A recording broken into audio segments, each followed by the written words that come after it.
It is 6:01 on Monday, July 25th.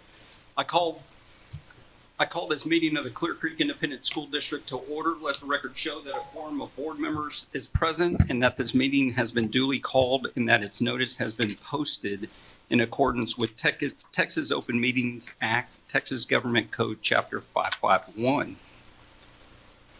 And with that, the board will move into closed session at 6:02 as authorized by the Texas Open Meetings Act, Texas Government Code Section 551.001 concerning purposes permitted by the act, including 551.071 consultation with attorney, 551.072 deliberation regarding real property, 551.074 deliberate the appointment, employment, evaluation, reassignments, duties, discipline, or dismissal of a public employee, or to hear a complaint or charge against an employee.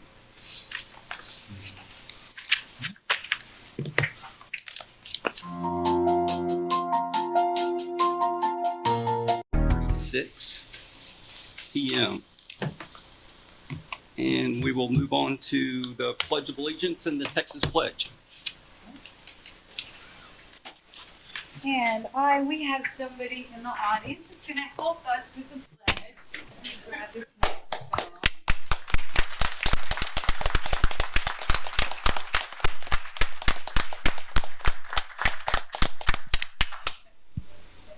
Captain Rivas and I will say the pledge.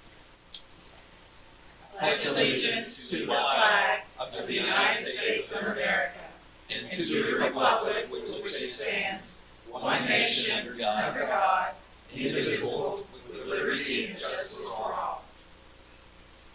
Under the Texas flag, I pledge allegiance to Texas, one state, under God, one indivisible. And please remain standing for a moment of silence.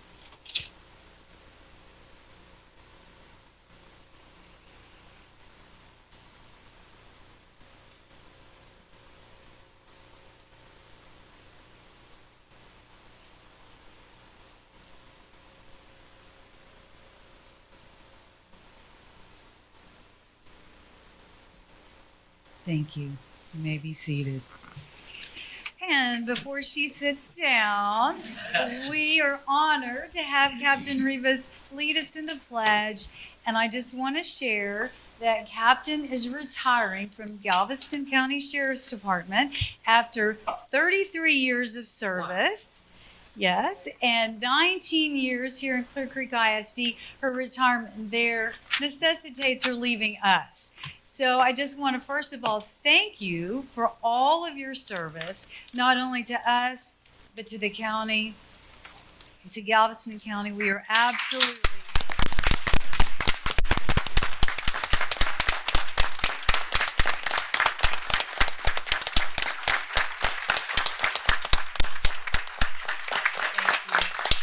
those of y'all that know Captain, she is and I told her when she talked to me, I said, you are a role model for all of us. Respect, responsibility, and I'll say anybody in here that's ever seen her get really angry, raise your hand.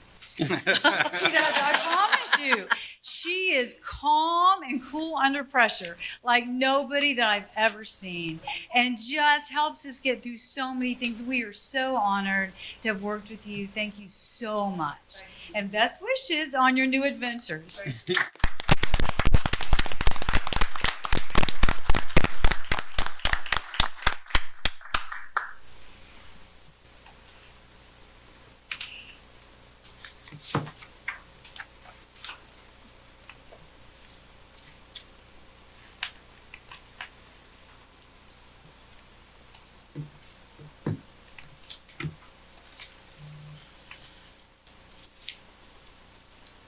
And next, Dr. Engel, if you'll provide us with the district update.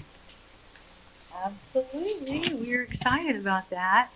I think we have a little graphic, and so we'll kind of talk through this just a little bit.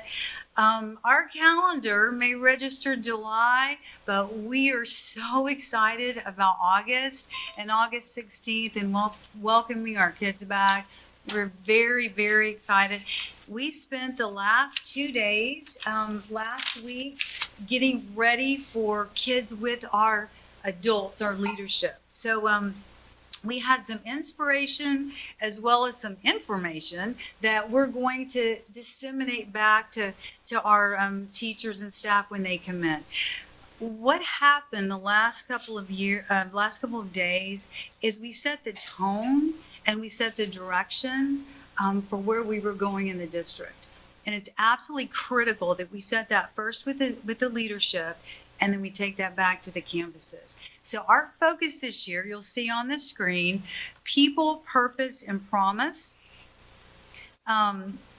We have really talked about people, as in our people are the heart of our core values. And we talk about core values, we live core values. We say we walk the talk and we talk the walk. Caring, trustworthiness, respect, responsibility, fairness, and citizenship. It's so important that we model these, and we talked about that at our retreat with our team. Moving beyond that, our purpose is our DNA. Our purpose is who we are, our beliefs, and the DNA of really our core beliefs. And if you would indulge me, I'd really like to read those.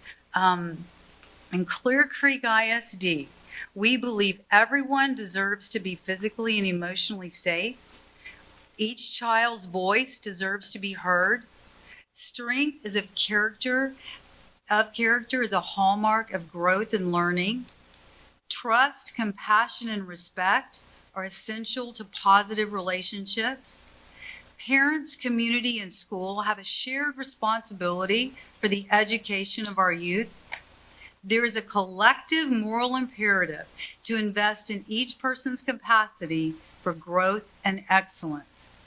Determination, perseverance, and resilience lead to achievement. Inclusivity creates unity. Service before self strengthens community, and an innovative mindset is essential for future success. That's our DNA, and that's what we believe, and that's who we are. And finally, we take our people, our purpose, and our promise. And our promise is our promise to our community.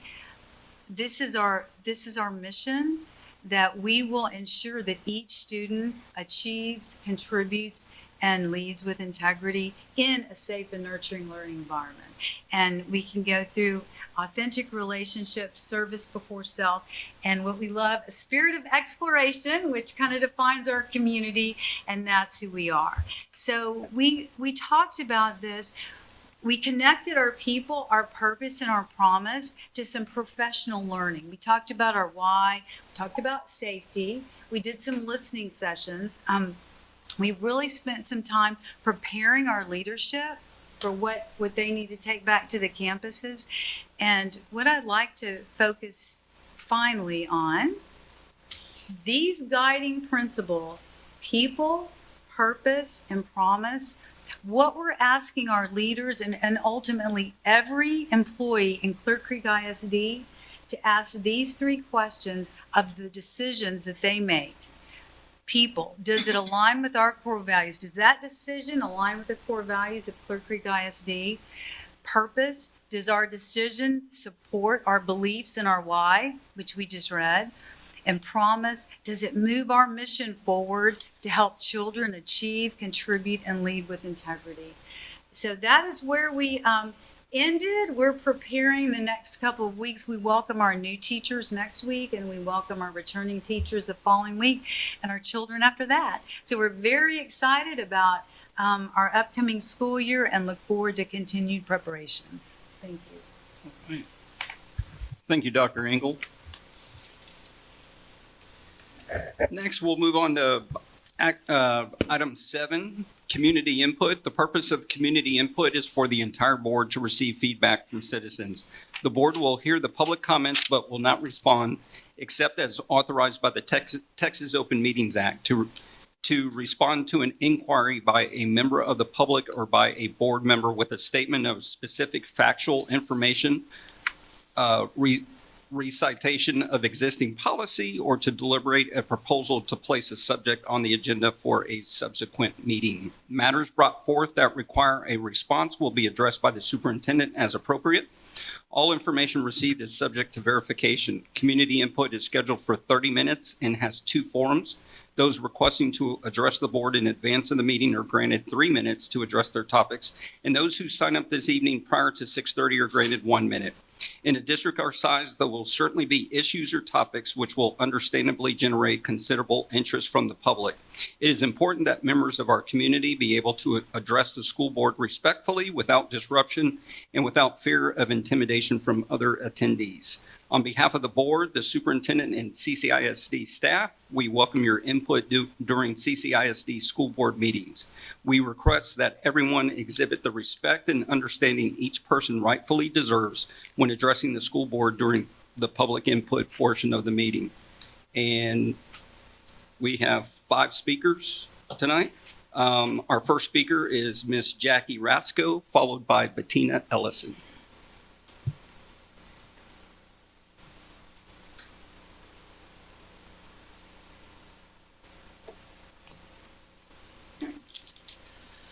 Good evening, Dr. Engel. Welcome. It's very nice to see your positive voice and vibe, and I appreciate that. I'm here as a very concerned parent who's been here for months, speaking now. Everyone wants to talk about, that's on the agenda, who's paying for whose lawyer, which I do totally have an opinion on. But come on, CCISD, offering to pay for an individual trustee's lawsuit is completely illegal. I was in an election recently for city council. If my election had been challenged, I would have never dreamt of the city paying for my defense because it's a private lawsuit. They are not named, and CCISD is not named a named party in the lawsuit. Trying to make the city pay for that would be corruption and a complete misuse of tax dollars. What you're alleging to do here is not only unethical, it's illegal. I don't even need to say any more about this. Actually, what I'd like to discuss is the root of this problem, and that is CCISD running their own elections. There have been so many discrepancies in this election. It is shameful and embarrassing. Let me remind you, almost 400 mail-in ballots were rejected on election night. Mail-in ballots are typically canvassed as they come in to give the voter an opportunity to correct their ballot if need be. Different ballots were sent to different districts. School board mail-in ballots were somehow incorrectly sent to Seabrook City Council election address, which was in my election. A legitimate poll watcher was denied entry, and who knows what else went wrong. Last year, they said it was more cost-saving to run their own elections. So I'm talking about CCISD. You add up hiring election workers, which, by the way, are a majority of CCISD employees. Where is the transparency in that? And then the expense of new voting machines, and then sending out cards to voters, which cost over $50,000 alone, and the cost of the district time being spent on elections instead of their regular jobs. The numbers no longer work in our favor. You have 100% proved incompetent. The only reason you do not want to hand it over to a more professional entity is a parent. You'd want to cheat. America has woken up. We have seen 2,000 mules. We have seen how the elections are stolen.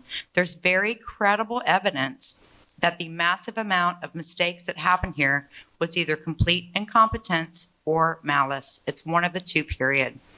You want to give Williamson a $200,000 severance pay as a superintendent emeritus for the next 6 months, just so he can be vested in the state's retirement system. Everyone, please pay attention to what's going on here. And you're worried about it saving a few dollars to have the election run properly? This is the least you could do. The elections need to be run by the county clerks, like most of the other districts in the area. There is no reasons why you should continue to use our taxpayers' money to completely make a mess of the elections. Thank you for your time. Thank you, Ms. Rasco. Next, Ms. Bettina Ellison. followed by Lisa Kutnick. I was going to start with the topic of who's paying for the lawsuit. However, whenever I got home today, I received a letter registered, certified from Rogers, Morris, and Grover. What I requested from CCISD was Eric Williams' performance review and the result of the audit. This is something that we pay for as taxpayers. This needs to be shown to the people who are paying this man's salary. This shows a huge lack of transparency, and it breaks my heart that this is where we are at in CCISD. But I guess it's not surprising, especially with what we've been at for 2 years. This is the second time that we have had people speak about our elections, about the validity of them. So, Mr. Cunningham, I guess it's not over. Because after I have looked at the lawsuit, after I have looked at all of the exhibits, it looks like there's a pretty good case that we will be seeing a new election. Now, with that being said, we have to look at what the law actually states that you are allowed to do. You are not allowed to abuse your official capacity. You are not allowed to pay for something that does not benefit this school district. And this does not. This is a civil suit between two contestants. Each should pay their own. I would also remind you that, and here we go with, I don't know if this is board privilege or what, but on CCISD's website, there was a whole thing discussing election litigation. On our election page, it was there, and then it was removed. And it speaks to the fact that we're going to pay $25,000 so we can have somebody that is a contestant that has questionable election counting. We're going to spend that money on that, and it's highly illegal. We really need to get back to having our county run our election. It's much easier for people to go to one place when we hold these elections. It also would cost us far less money. Thank you, Ms. Ellison.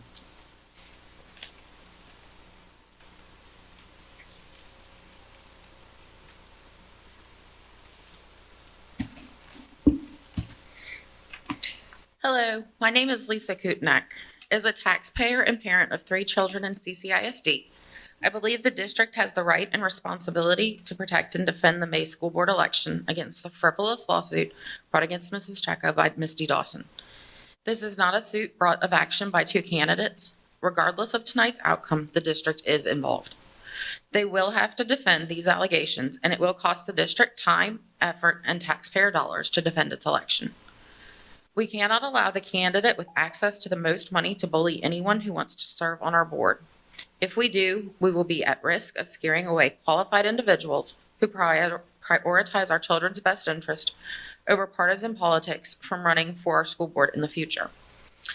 This CCISD needs to be proactive in the outcome of this lawsuit and not limit the district's ability to defend itself.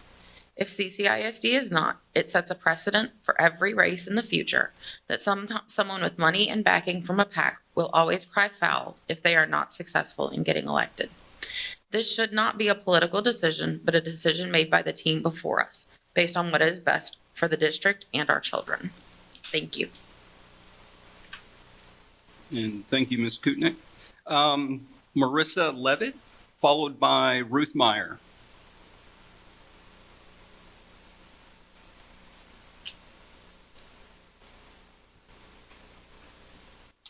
Good evening. My name is Marissa Levitt, and I have 3 children in CCISD. My husband and I decided to live in this district 13 years ago because of the exemplary status of CCISD. Over the years, we have come to the conclusion that CCISD is not what we expected. We were under the impression that this district would teach our children, not indoctrinate them. With that being said, we have had teachers at our elementary school, Ed White, bring in books to their classroom libraries that talk about Harvey Milk and other inappropriate things. Do you know who Harvey Milk was? He was a gay politician in the 70s that drugged and raped underage boys. Why would a kindergarten teacher need to talk about Harvey Milk to 5 and 6-year-olds? Think about that. We have a teacher at the same elementary school that promotes the Marxist agenda of Black Lives Matter and made her students who were just in 5th grade, my son, write book reports on this. We have a librarian who makes collages and posts them outside of the library hall that shows books about Harvey Milk, transgenderism, BLM, and so forth. After we asked to have that taken down, she replaced it with books about President Trump, the Bible, and hunting with guns. That's obviously passive aggressiveness and petty. Why does there always have to be some sort of an agenda? Why can't these teachers and administrators remain neutral? I have spoken to plenty of parents and teachers who also believe this is wrong and do not want their children or students exposed to this at school. I don't care what or how you believe, but leave that stuff at the door when you come to work to teach children. Teachers should be there to teach academics, and administrators should be there to support students, not push any agenda that they see fit. When will you start holding teachers and administrators accountable for their irresponsible actions? I'm only speaking of what I see at the elementary level. Look into the intermediate schools and the high schools. It's much worse. I will close with this. It is not your job, not the librarian's job, not the principal's job, or anyone outside of our family's job to teach our children about these issues. It is our job as parents to teach our children about these types of social issues. We teach our children to love and respect everyone, but for you to think that you or anyone else has jurisdiction over our children, you don't. Thank you for your time. Thank you, Ms. Levitt. Ms. Meyer?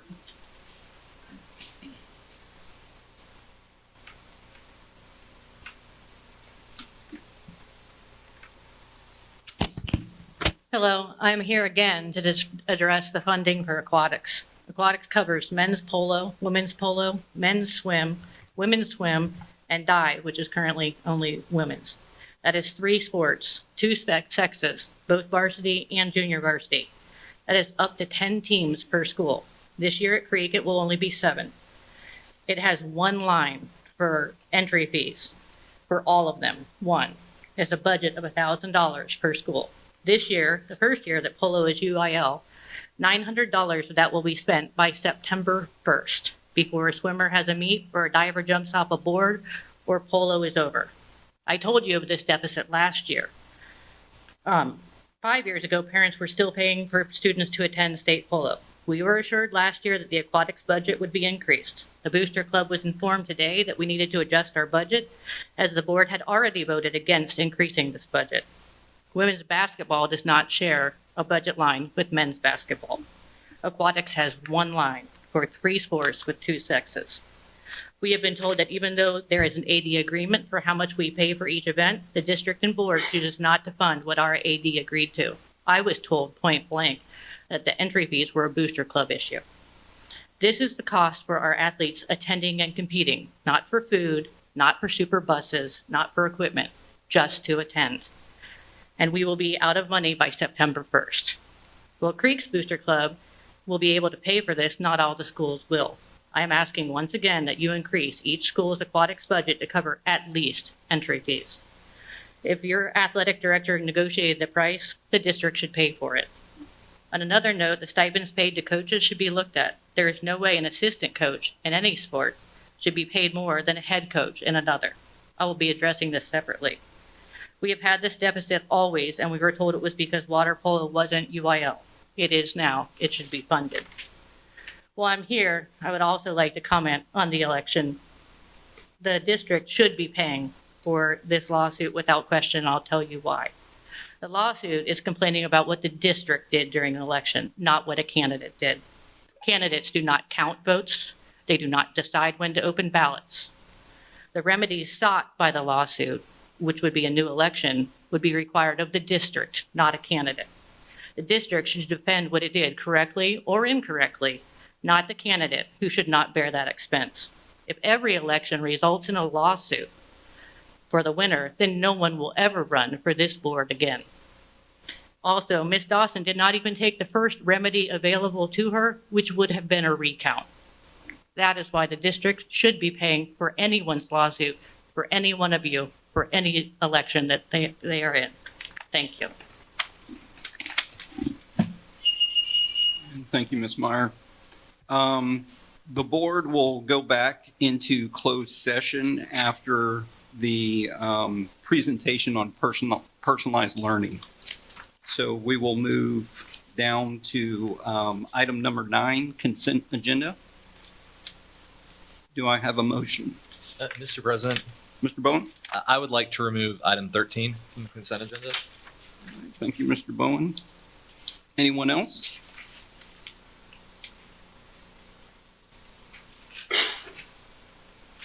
Give you a minute. Anyone else? All right. Can I have a motion? Mr. President, Mr. Bowen? I move that we pass the consent agenda with the exception of item 13. Thank you for that motion, Mr. Bowen. Do I have a second? Thank you, Mr. Sanchez. Seeing no further comment, I'll call for a vote. All in favor, please raise your right hand. And that motion passes unanimously. And Mr. Bowen, start us off with number 13, please. Sure. So item number 13 addresses and I'll scroll to it here. It is ILA CTPA vendor Franklin Covey. And this covers the contract for Leader and Me for the next 3 years. And so I'd like to ask a couple of questions about that to, I guess, whoever wants to step forward. I think All Ms. right. Hughes will take that, absolutely. Go to the audience, depending on your question, Ms. Rowan. All right. Well, my question is more around the finances. I know this is stated to be paid out of both the general fund and grant funds from the foundation and community. And so, what is the breakdown of this $450,000 between those two entities?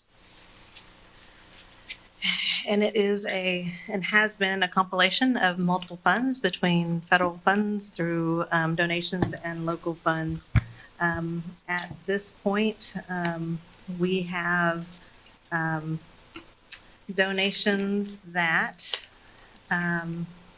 range over, and pledges over time in the past have been over $700,000 from different entities. As you know, we've sought, and I know you're all aware of the visits, but through the Education Foundation, our PTAs, our supporters from the City of Webster, Kemah, Clear Lake Shores, Seabrook, Nassau Bay, Seabrook Rotary, Space Center Rotary, and Houston Methodist. They cover the majority of those funds for the campus. The exact breakdown, Alice, I know you can, Ms. Benzai, sorry, can also speak to those, but the pledges that we have forward, it's about 70% of Right, so, an estimation of funds donated. yes, so we have about 269,000 that we are utilizing between the foundation, the funds that are still remaining from the donations that we've received from the foundation. The district has $50,000 per year built into the general fund budget that we utilize to cover part of these costs as well. And then there's small amounts that the campuses will use from either their federal fund dollars, if they're a title school, or their local budgets to cover. And just to speak to those funds that are budgeted, those budgeted maybe under supplies that are already allocated into their supply budgets, and that may be a portion that heads towards that the Leader Me cost. Okay, so I guess just to clarify for me, because I know we always run into this issue with contracts where there's the contract and then there's what's actually budgeted. So the general fund allocation in the past and that we're planning for is $50,000 a year. Correct. And so the remainder of that would either come from the Education Foundation or local funds, or which sounds like donations, right? Yes, sir. And that we go out and meet with folks who are willing to donate to those and our funders in the past, and those do funnel through the Education Foundation and back to the cost Okay, of this. but it Yes. could conceivably also be at the individual school. Yes. Okay, and Our then PTAs have been involved as well heavily. okay, now are we creating an expectation for PTAs at these individual schools to fund Leader in Me? We have asked a small portion of parent support and PTAs to be invested in this journey forward, because there is parent education involved as well, but that is not a firm commitment by any school that we have a dollar amount set to them. But we do ask for them to partner into this as one of their expense items that could be considered at a PTA level. Okay, and then the rest of that comes from federal funds or would just not be spent. Yes, sir. Okay, I think that answers my question. Okay. Thank you. And Mrs. Hughes, could you speak to the Leader in Me program, just the benefits, why our donors donate and Absolutely. Absolutely. I can speak to certainly how Dr. Engel started our meeting with our people, our purpose, and our promise. This is a pathway that supports that work and is focused on building a culture within the school. And I know we've had you out, many of you, to come out to visit and see that, Mr. Larson. I know that you've been out to visit our schools. We've had folks from the continent, from Canada this past spring, from across the state of Texas. Most school districts visited our campuses as well as our community to see our students find their voice, to find their leadership, to find their activism, and to be able to speak up and utilize the habits as a tool to find their path forward, and taking ownership of their learning academically, as well as making an impact in their community. That's truly what it's about, that creating that culture and supporting the environment for that. Do you know how many students have gone through Leader in Me since we've implemented it at our schools? Well, I can tell you that we started at 2016 at Falcon Pass Elementary was our first school. Certainly, each year since we serve about 8,500 or more students. So my mathematicians, Mr. Larson, quick math. It's kind of tough because, we didn't have it in as many schools to start with. Agreed. But I would probably guess several tens of thousands by now. Yes, sir. Yes, sir. And thank you for that. I just know that that's Yeah. it's a discussion we've had before, but the impact has been great and mighty across our schools. It's been amazing to see our high school students who've gone through the program come back and support our elementary schools, even as they grow in those habits over time. Thank you.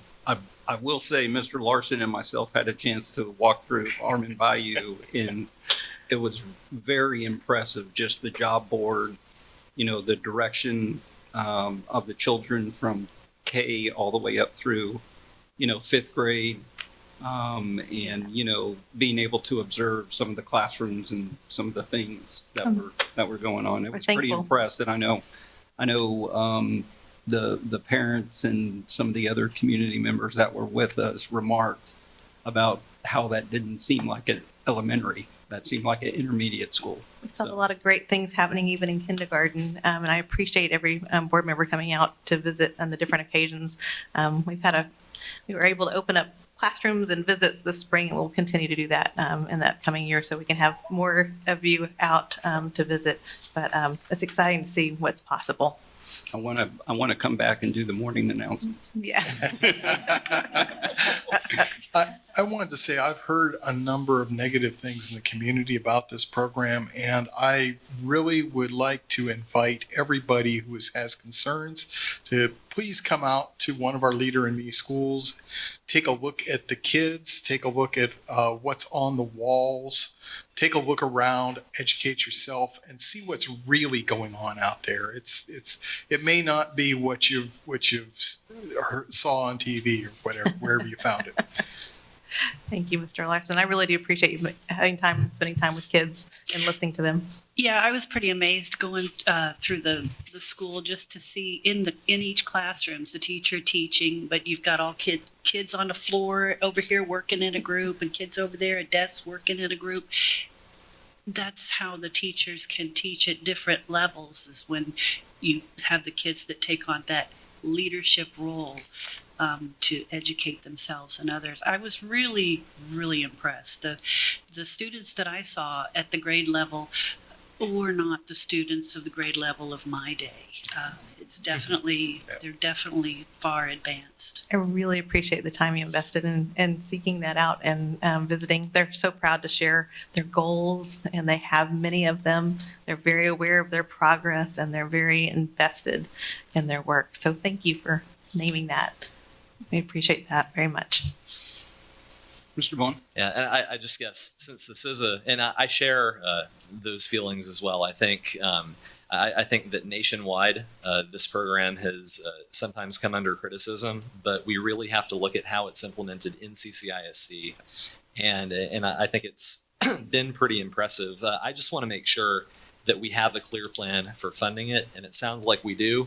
I mean, we're entering into a 3-year contract of $450,000, $269,000 from donations that are already committed, $150,000 over 3 years from district funds. That leaves a gap of about $31,000, which it sounds like will mainly be covered through Title I funds.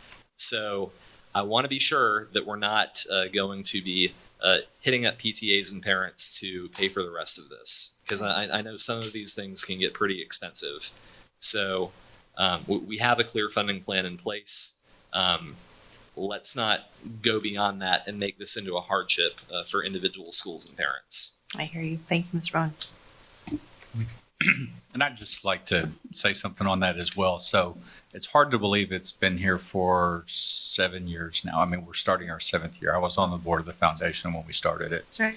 And it's awesome to see how much it's expanded through the district.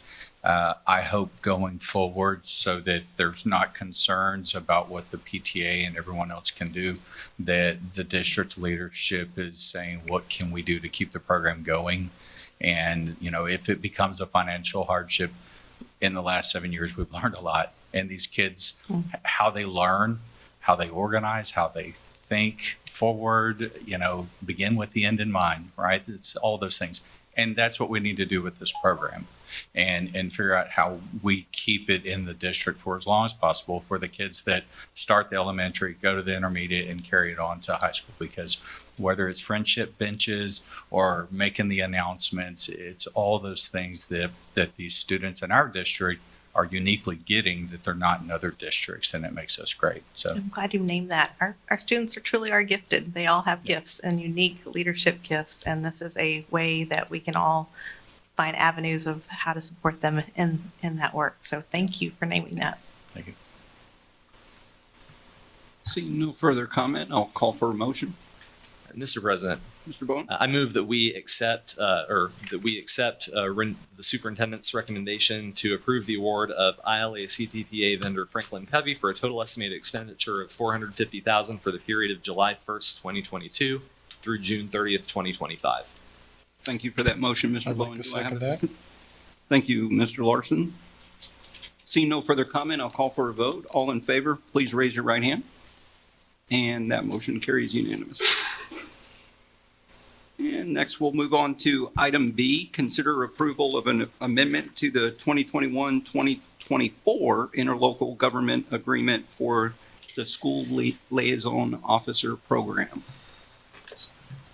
Good evening. Good evening. We have a couple of agenda items, action items tonight, but we wanted to give a quick update on all the activities we've been doing. working with our maintenance and facilities department, safe schools department, really trying to get a lot of the things that came up in the sprint group, as well as TEA requirements underway and getting prepped for the start of school. As you may recall, we had a sprint group recently that had three main ideas that came out of that sprint group with specific recommendations. Those three main ideas are school security staffing, identifying and responding to potential threats, and technology and security systems. Tonight, we're going to focus on school security staffing and technology and security systems because they're most directly related to the agenda items. So, thank you, first of all. Obviously, on the first thing we see up there is the SLO staffing.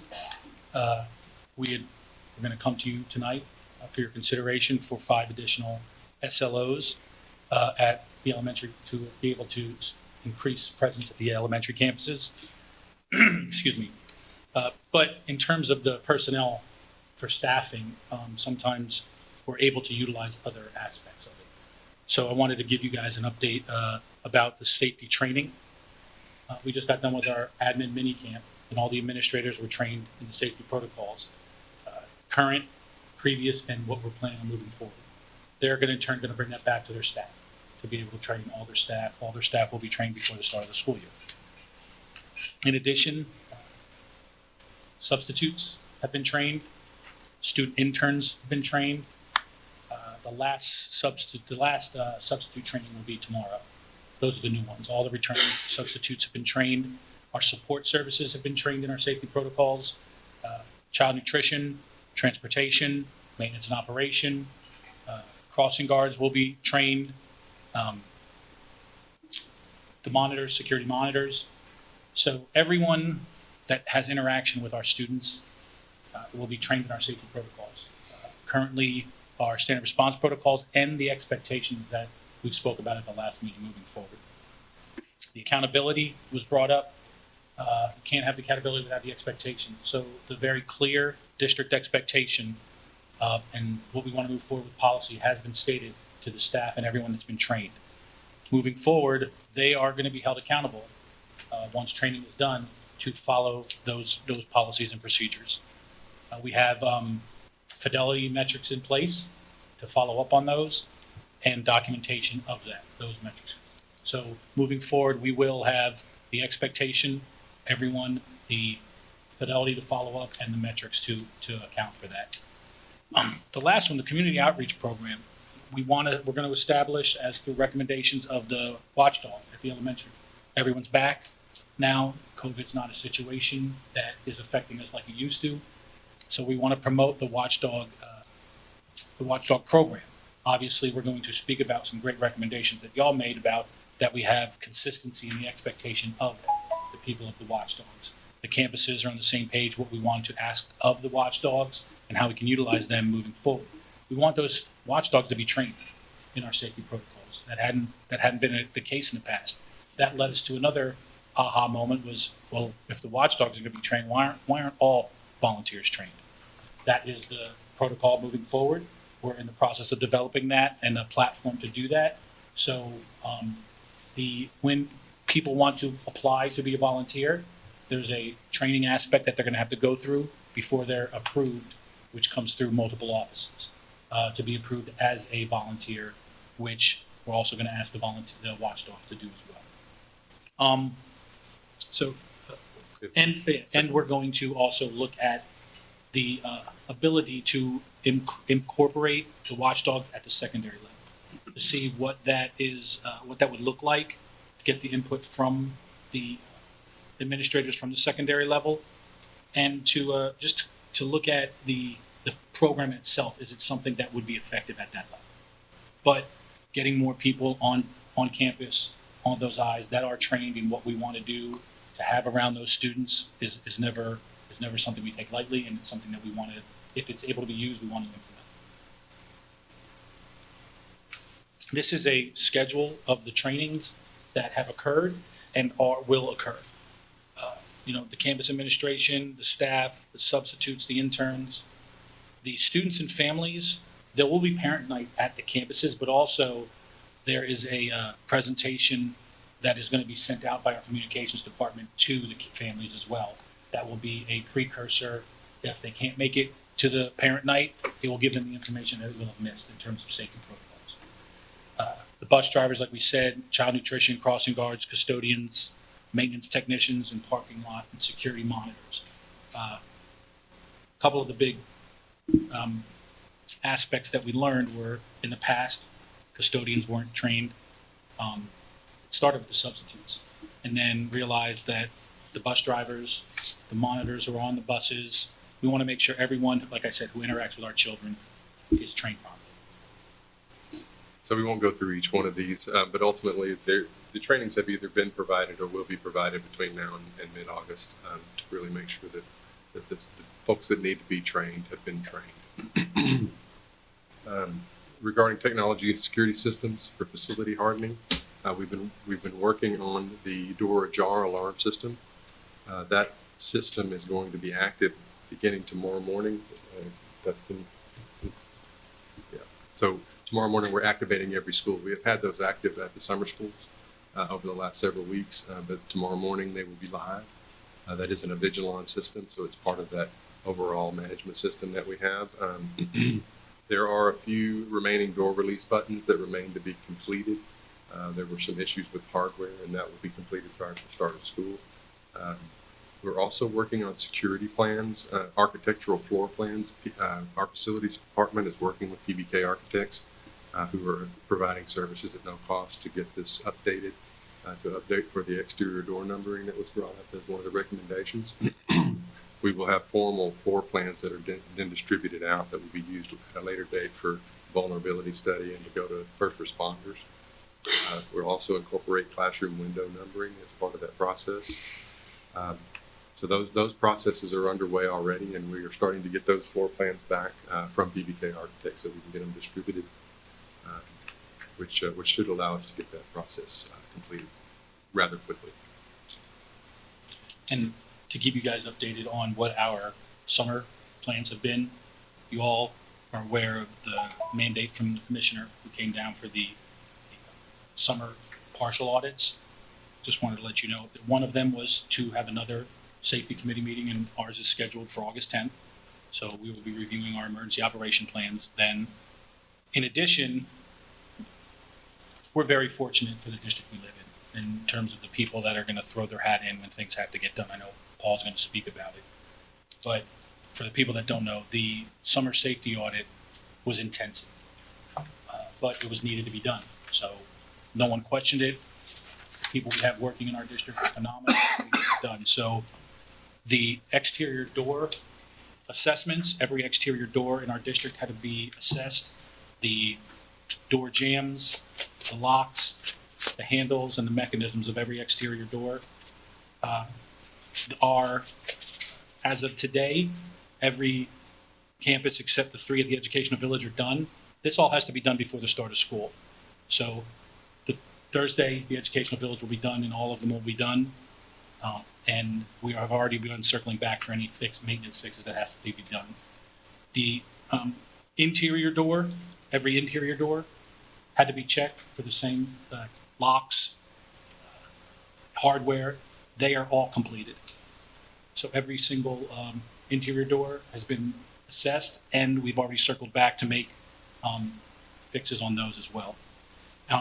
Drill scheduling, that was another one that we had to make sure we're going to have before the start of school with the implementation of Raptor software. We've presented it to the administration, where our principals have already started uploading their drills. Our department, like I said, backloaded it to make it easy for them. So we are actually going to circle back with the administrators to make sure to see if they have any questions to assist them on that. So a lot of the heavy lifting was done by a lot of people in here, but I know the doors are a big concern as opposed to everything else, but all the interior doors have been assessed and we're already fixing, and every exterior door in our district as of Thursday will be completed. And we want to thank our maintenance and operations department who worked really hard on the interior. There's over 3,000 doors on the interior. Make sure that each one works and operates as it should. I don't remember what the percentage was that needed lubrication, it was 75%. 75%. That everyone, that they just turned in work orders immediately and circled back and got repairs made. Our facility services department, working hard on the exterior door assessments and gate assessments. So, we couldn't have done it without them, and they worked really hard to get this done. So we appreciate the hard work. A few other safety enhancements I wanted to go over. Brian will talk about the card reader badges for substitutes. Some of these were brought up as questions last meeting. We wanted to clarify and give you an update on these. So, as an update, we are increasing the number of badges for substitutes at the campuses. Those are the temporary badges, so they can access the badge card readers. We've already spoken to our technology department. They're already in the process of acquiring more of those badges, so we'll have them increased at elementary, intermediate, and high school.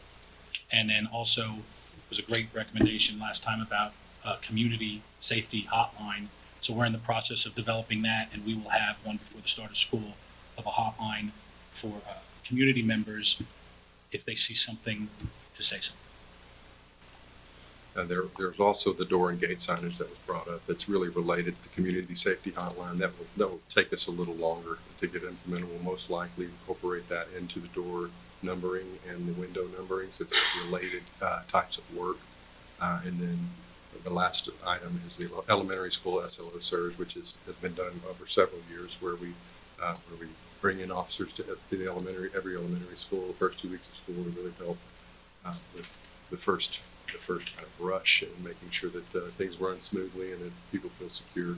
So we're going to be doing that again. We're fortunate to live in a community, like I said, we get a lot of assistance from local law enforcement agencies on that to assist us, and they're more than happy to jump in to provide assistance to our SLOs.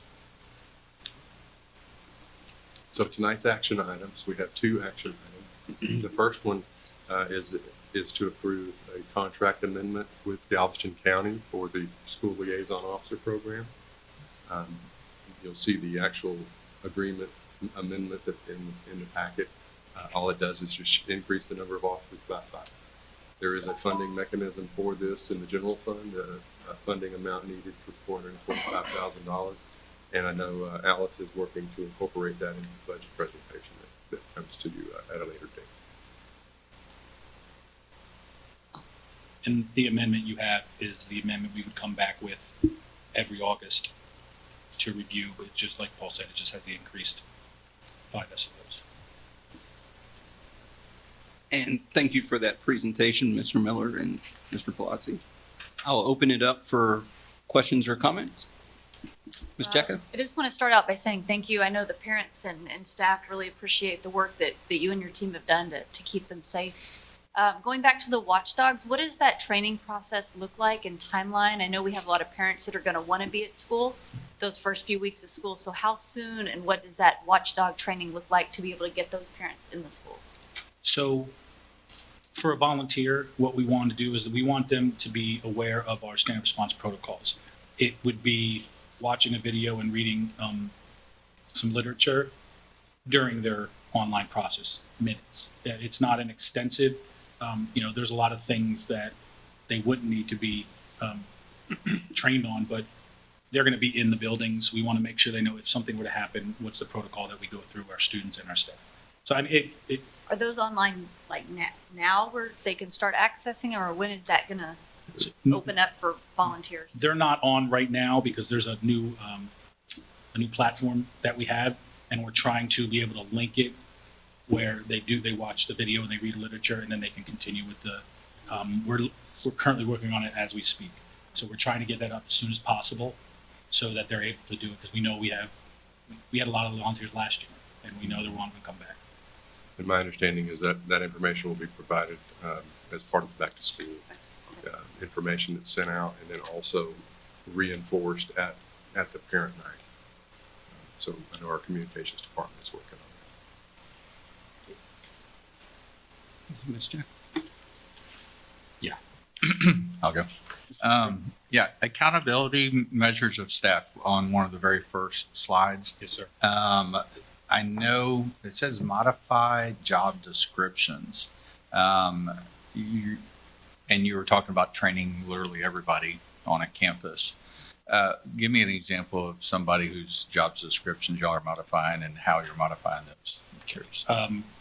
Specifically, a security monitor, where we want them, and they have been checking exterior doors, but now we're adding a accountability form that we're giving specifics. Okay, we need to make sure these are checked this many times. Here's a weekly form to check. So that doesn't specifically say that in their job description, so it's being modified slightly to do that. A custodian, right, who we're asking now to check, making sure we're checking the gates. We're having an accountability on that they're checking the gates at the elementary school before the start of school to make sure that they're locked.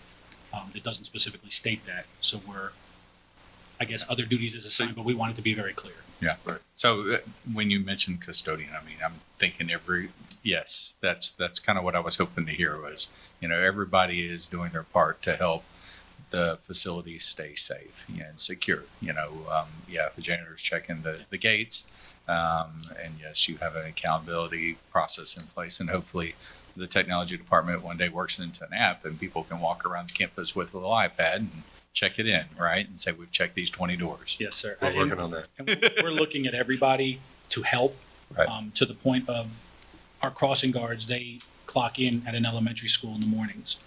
We're asking them, just keep your eyes open. Are there gates open that you see? We're not holding them accountable in terms of logging in, but it's just another set of eyes where we're there, we're on the campus. Are we making sure, are you seeing anything that is not right? Say something. Yeah. And were you Paul, were you going to say something else? I was just gonna mention that we're working with our HR department to make sure we identify the types of employees that would need these modifications and the language that we would use in the job description change. Okay. And watchdogs again. And I made some notes: number of schools, number of volunteers, number trained. See how it goes. Because I do think this effort that you're talking about right now. We've had watchdogs on a number of campuses, but have we really quantified its effectiveness and how many people we actually have doing it? And I think it would be great for us as a district to be able to say, look, we've prioritized. I mean, you've got it right here as far as it's part of our safety measures. And we going forward, where we are today on the number of campuses that are, using watchdogs, and 27 elementary schools, but out of our 47 campuses and 50 some odd facilities, you're not going to have watchdogs at every one of them, but to keep those statistics on hand so we can gauge ourselves and put it out there to the community and say, we need more. If we're, number of schools, number of volunteers, then how many are actually trained? And as we go forward, and we may ask for an update in 6 months, you can say, this is where we were August 1st, and here's where we are January 1st. And it would be great for us to hear. And I think the community listens as well when you put those numbers out. And then the last bit was veterans. I know after Uvalde happened, I had a number of veterans reach out to me and say, what can I do? And a lot of them were retired, but really felt a calling to help. And I think there is a core group of people right there that you talk about high schools, maybe the PTAs aren't as big, or maybe watchdogs, people aren't sure. Guarantee you put a guy in a, Marine suit walking a campus, or, you put a veteran on that campus, they're going to know how to deal with a 17-year-old with attitude. Not that that's what we're asking them to do, but they're probably less likely to get it. So anyway, the veterans, I think that may be an untapped resource that we could do more with, especially for those people, and if we need to use them on the high schools, then so be it. But thank you, like Jessica said, thank you all very much for everything you're doing, and I look forward to where we're going. Thank you, Mr. Pitro. Mr. Sanchez. Just a quick question. In the training for volunteers, I think in the past we've talked about the importance of making sure that we include parents that volunteer as part of booster clubs, other student organizations that have after-school events. Knowing that there are parents and volunteers in our campuses outside of the normal school day, and just thinking about what that looks like, just to make sure that they're also equipped with comparable training, or if it's an expectation. I think that might be new in some instances. I'm not sure how that translates at each campus, but I do think there are parents who don't always feel as aware or as confident about some of the protocols that would be helpful for us to include them in this practice. I know the volunteer program that you actually go through the volunteer check and the background checks is the most accurate way of capturing. I'm not sure that every person that goes and helps a booster club necessarily goes through that. I'd have to kind of rely on Ryan to kind of get information on that. The volunteer program, the booster club is not part of the volunteer program. So every volunteer that comes online and registers goes through the background check. We've vetted those people that are coming into the building. But to your point is, I agree, the after hour utilization of our campuses is concerning at times in terms of what if. So that is something that I want to get with our booster clubs. So whether it's through the coaches and ask them for their help, or getting the contact information for all the booster clubs at the high schools and the intermediates to do that, because I think it would be beneficial, yes. Thank you. I just did, Mr. President, just to mention that we do have a booster club training that's universal, that every booster club has to send someone to, and that's done through the auditor, so we can maybe incorporate that and then replicate that with their booster clubs. Good point. Thank you, Dr. Engel. Any further comment? I'll try to make this brief. So what I was really struck with was just how responsive this all is. I know there's, I still keep hearing and seeing people in the district talking about Uvalde, and I am really struck with some of the differences here. Things like they had a door where there was a request to get that door fixed for years. And we've gone through 3,000 doors here just this summer and fixed them. And that's, when you say that we're blessed in many ways, not just in the cooperation with the other law enforcement agencies around here, but we're blessed in many ways. And I really want to commend you on the work that you've done on this. One thing I did want to clarify, and that's the window numbering. That is, now my understanding is, please correct me if I'm wrong, is that for to aid first responders in locating? Yeah, so that's another thing we're doing, that we're implementing, that probably a lot of people outside the district don't know about, but just to make things a little easier for our first responders. So thanks again, and appreciate all the good work. Thank you.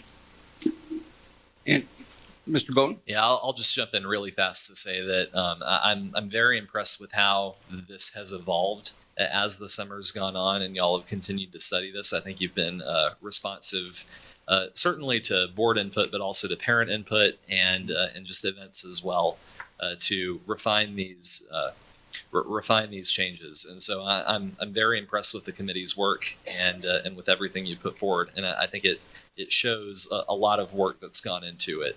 Because you can see every time we've seen this, it's gotten better and better and better. And so I hope as we go into the implementation phase and onward, that we can normalize all these changes and make sure that they don't go away once the attention's kind of gone on to other things. So that's kind of my only concern going forward. But I'm impressed with these recommendations, and I really thank you for your hard work. Thank you. Thank you, Mr. Bowden. And I just want to echo, just being part of the sprint committee, Mr. Sanchez and myself, the work that the committee did, those who helped facilitate, thank you for your time as well, because that happened during the summer. I know Captain Rivas ducked out, but Deputy Belmaris, thank you for, what you guys did in working with facilities and, our maintenance staff. Dr. Engel and I had a chance to address, maintenance when they came back a couple of weeks ago, I think it is now. But I implore our parents, when you're at school, please get to know your SLOs. Speak to your maintenance staff. They know your kids. They see your kids, our custodial staff, et cetera. I relayed the message that, the ladies that worked at my boys' elementary, they were school mom. If they had a bad day, they knew to go to those ladies, and they would get the proper attention that they might have needed that day. So get to know, because these folks interact with your children. Also, I wanted you to speak to the 5 additional SLOs. If you could just explain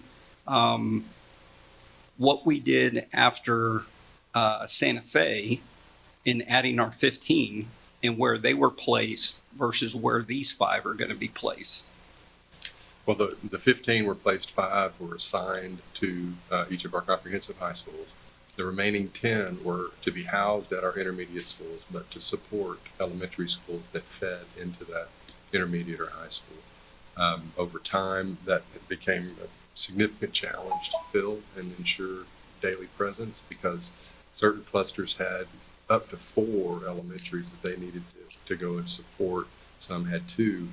These 5 will be combined with the 10 to ensure that no officer has more than 2 elementary schools to support. That will allow a significant increase in the daily presence of our SLOs on our elementary campuses, and it redistributes how those elementary schools are allocated. Thank you for that, Mr. Miller. Seeing no further comment, I'll ask for a motion for item B. Mr. President, Mr. Singh. I move that we accept the superintendent's recommendation to approve an amendment to the 2021-2024 interlocal government agreement for the school liaison officer program. And thank you for that motion, Mr. Sanchez. Do I have a second? Ms. Cheka? Second. Thank you for that second. Seeing no further comment, I'll call for a vote. All in favor, please raise your right hand. And that motion carries unanimously. We'll move on to item C. This item is directly related to the additional 5 SLOs. It's a capital and contingency funding request to fund vehicles, patrol vehicles, and related equipment, including light bars and radios, for those 5 officers to get those orders placed, because with lead times, it can be pretty long. So that's a $350,000 request for capital and contingency. And I'll also reiterate, I believe that training process is about a 4 or 5 month process to get those new deputies on board and get them integrated into our schools. So seeing no further comment, I'll call for a motion. Mr. President, Mr. Larson. I move that we accept the superintendent's recommendation to approve the use of capital projects funds for safe and secure schools-related projects. Thank you for that motion, Mr. Larson. Do I have a second? I'll second. Thank you, Ms. Davis. And seeing no further comment, I'll call for a vote. All in favor, please raise your right hand. And that motion carries unanimously. Thank you. Thank you, gentlemen. Next, we'll move on to item 10, personalized learning, 2021-2022 in review, and looking ahead to 2022-2023. Navigate those crutches. Come on. Just one. I'm going to put you in the figure 4 to see if that's for real. Good evening, Board of Trustees and Madam Superintendent. I'm here to share with you our personalized learning review of last year and an update of this coming school year. This was scheduled for the June 27th board meeting, and that just ran long. You had an opportunity to hear from several of our campus and teacher leaders back in January, where they were able to share their experiences on campuses. It was an excellent board workshop, and we're appreciative of that presentation. So I just want to start off with sharing that this was a 21-22 superintendent target. Although it was a target for this last school year, this is really a work in progress, a continuation of our journey in personalized learning since 2014, when Dr. Silva led that work with a number of our staff members, really defining what personalized learning was, and beginning with what we called blended learning at the time. The result is to ultimately expand learning opportunities to foster growth for each learner through learning experience that inspires student achievement, agency, and growth. But how do we really define personalized learning? We have defined personalized learning as educators through targeting instruction, fostering collaboration and creativity, facilitating reflection and goal setting, and designing flexible learning pathways for each student. It is through this learning ecosystem that students receive a world-class education, and the key is that it's customized just right for them. So there's a lot of goal setting that you heard about the Leader in Me, where students set their own goals and their progress. This kind of fits in with that model, but expands it deeper. We had 10 schools that participated in this journey this past school year with a deep dive into some learning experiences that I'll share with you momentarily. So again, these key 4 elements are the key or the core of this learning ecosystem through these 4 areas. This past school year, our 10 schools primarily focused on reflection and goal setting, and then each campus focused on a second area. Many of them focused on targeted instruction with a handful at flexible path and pace. Less so at collaboration and creativity. So as we look at some of the major milestones, there are 4 major milestones or touch points. And the first begins with foundations. You'll notice different touch points called strategy sessions, district strategy, or foundations workshops, or professional learning academies, personalized learning academies. The strategies are district leaders, so that's why you see 10 attendees. We rated that as 5 out of 5 on a Likert scale of 1 through 5. The foundations workshop, you see 68 attendees. That's the teams of teachers, teacher leaders, coaches, and principals or administrators from the 10 campuses, where they got to experience a personalized learning simulation, and they rated it highly effective. In all of these, you'll see a rating between 4.7 and 5.0. The next phase or milestone is plan and align. Begin with a learning walk in early October. We visited campuses. The interesting part about this learning walk is that we were just starting to learn the finer points of personalized learning, and so both the people who were doing the learning walks and the teachers that in the class we were going into, we know what we think we know, but we don't know what we don't know.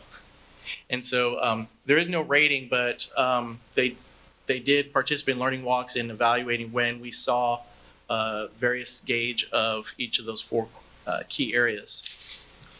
The next was a district strategy session. Again, that was with district leaders coming together to plan the next phase of personalized learning. The third phase was of design and launch in November and December, and so they followed kind of these seasons. So during this time, there was Personalized Learning Academy 1 and a Coaches Academy. Personalized Learning Academy was the same 10 schools of teams with teacher leaders, administrators, and coaches. But then the Coaches Academy brought in all instructional coaches from throughout the district, K-12, including learning technology coaches and coach from the different content areas. And so they got to be immersed into an overview of personalized learning and create a coaching toolkit to support personalized learning. And 87% of them agreed or strongly agreed that it was well spent and effectively facilitated. The final phase is reflect and iterate, which was throughout the spring with 2 Personalized Learning Academy sessions and learning walks.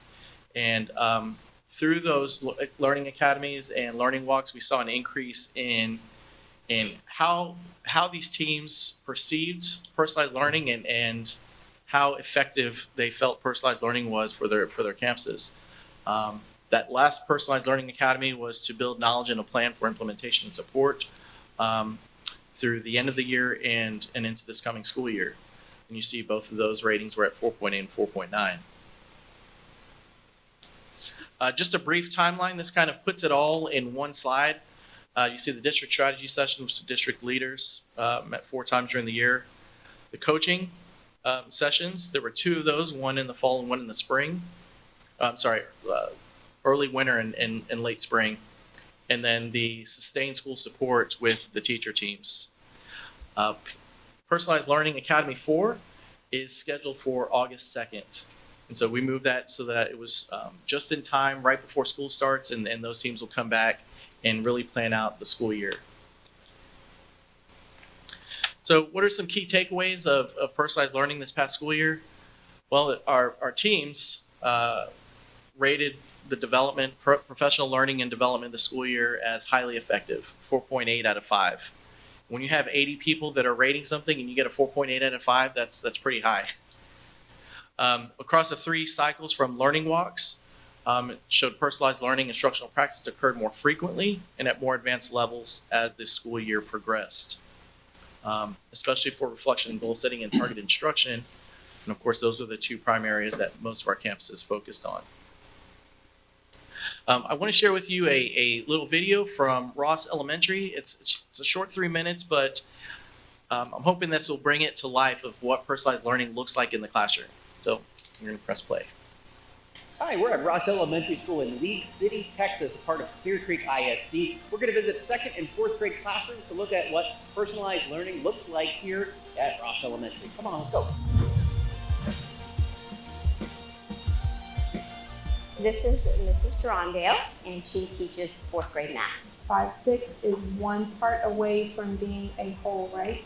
In my class, we shape your success. So all the green shaded is the questions that we got right, and the blank ones are that the ones we got wrong that we still need to work on. Based from there, we use something called a playlist, and so they are able to plan out their week. This is our weekly planning guide. This is what we do every day for working on our goals. So I have dream box. When they feel like they're ready, like they've practiced and they are ready to, show mastery of that goal, they sign up for a conference with me, and I check in and I look at kind of what they've been working on independently, and then we do something called exit tickets. I'm working on the 4.2G exit ticket, which is relating decimals to fractions. And it's just a quick summer, like 4 to 5 questions, and they are rigorous questions, and so they have to show mastery on that goal. And if you've mastered all your goals, you get to do creation corner where you can video yourself talking about a certain teak or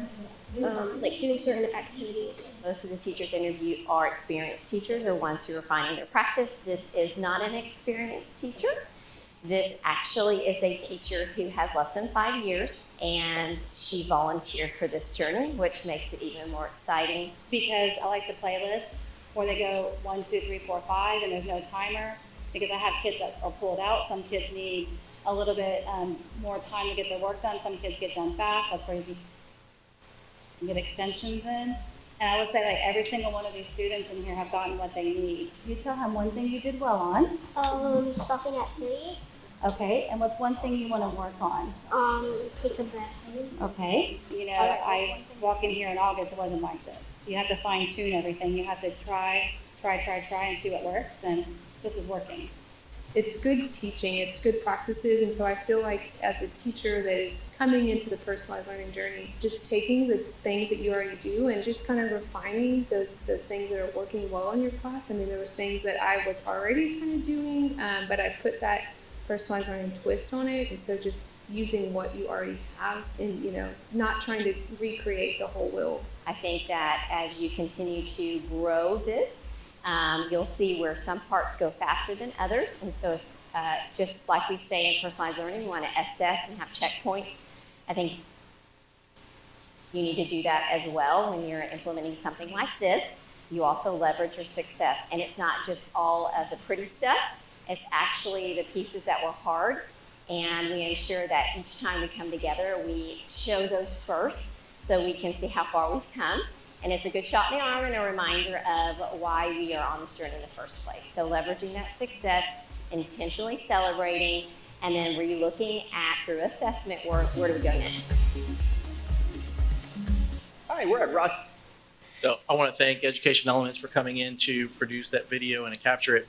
For me, it's special because I've been in some of those classrooms where I had conversations with some of those students, and it's just, they make me chuckle and not just chuckle, but they're so inspirational. So the shading that you saw, some of the kids shading, that's goal setting because they were shading as they mastered their goals. The playlists that the teacher was talking about, that's the flexible path and pace. So students could not necessarily go in that order, but they could select which they were ready for that particular day. And then the exit tickets, it's a combination of goal setting and targeted instruction. That is true formative assessment. You can't buy formative assessments. Exit tickets are a great example of what that really means, of formatively assessing what students know or need assistance with.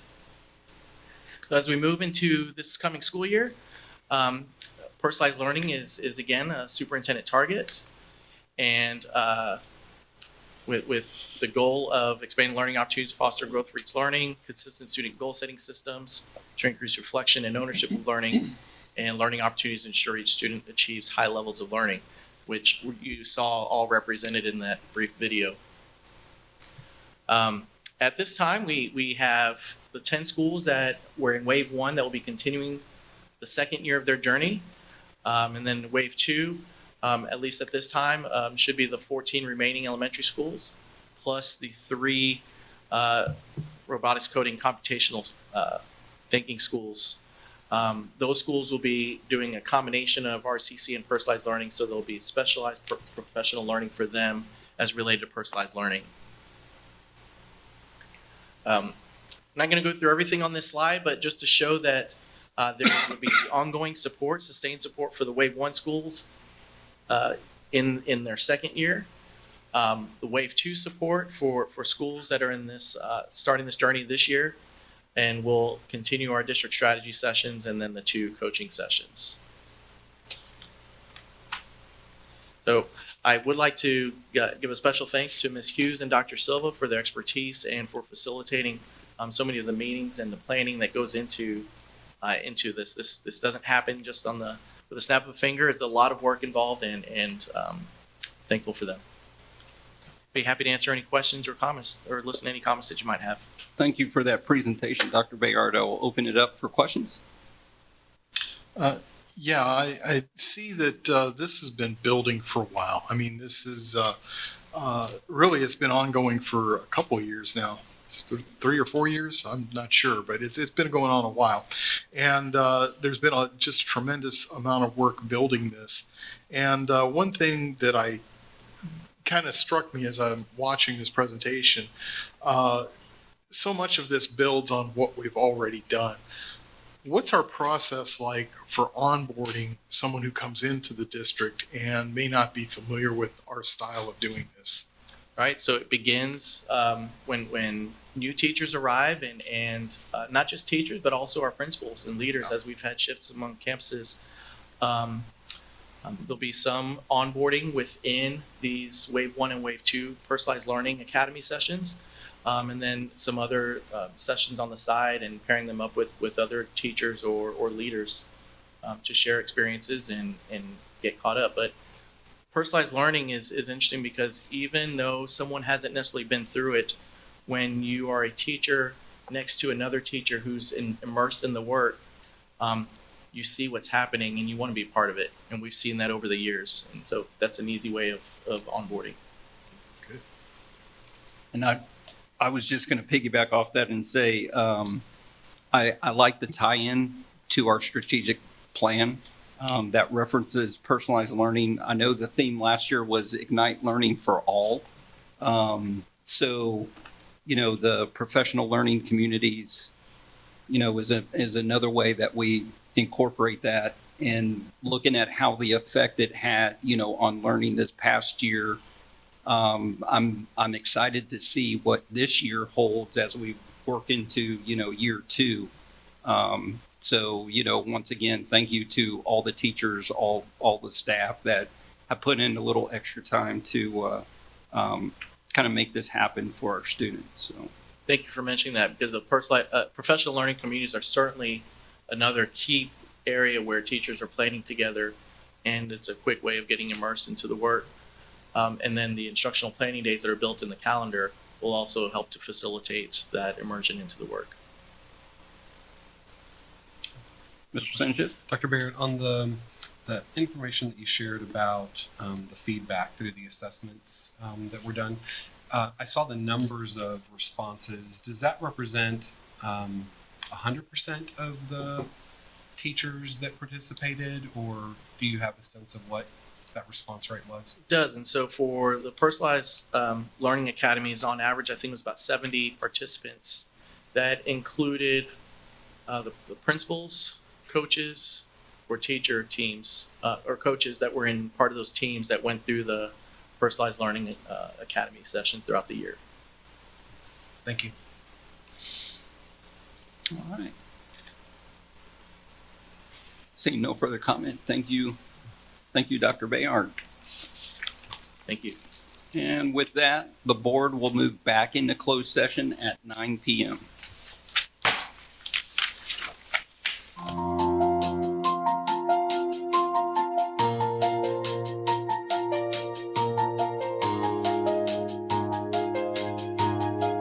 And I call the board back into open session at 10:30 p.m. Do I have a motion on action item 8A? Mr. President, Mr. Larson? I move we consider the resolution of the CCISD Board of Trustees regarding the election contest. Thank you, Mr. Larson. Do I have a second? Mr. President, I'll second. Thank you, Mr. Cottrell. I will open it up for any question or comment.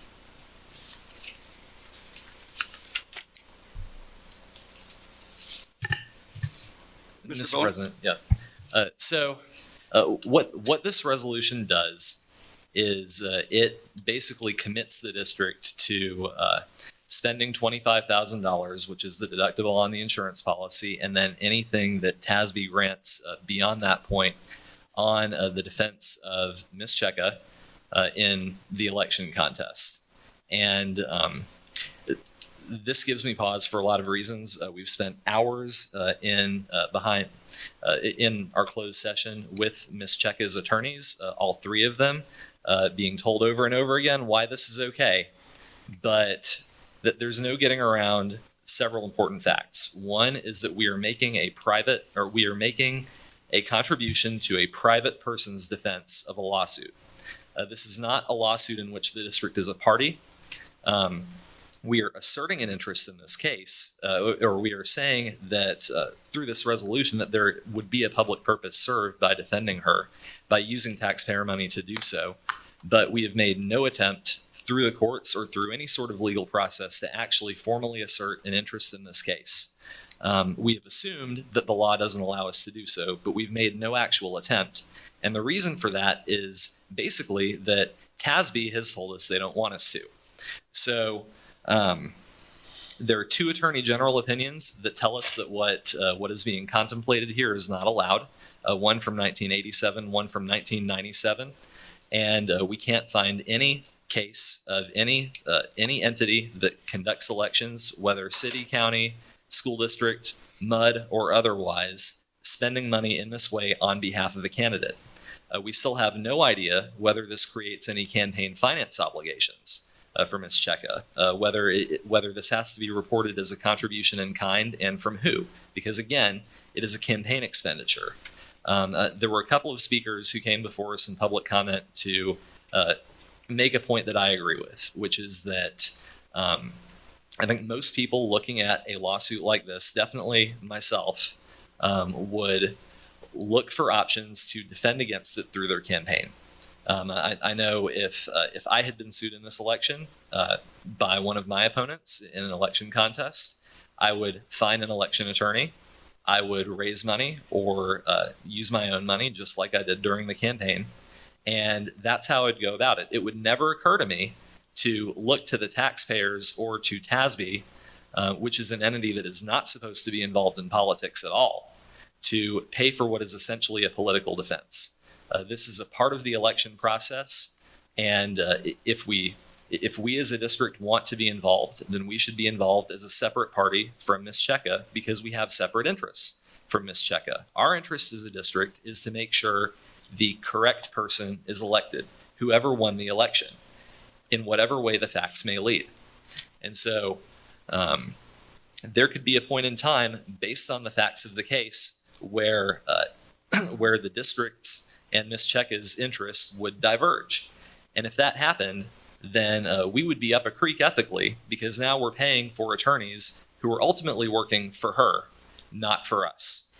And so there are a lot of reasons this gives me pause. I don't think this is a wise course of action without either more research or an attorney general opinion supporting it. What we're doing is unprecedented, and I would urge all the other board members to join me in voting not to approve this resolution. Sorry, I'm going to interject. The language of the motion needs to be if there's interest in approving the resolution, that's specific to not just considering taking action on it and approving the resolution. I just wanted to.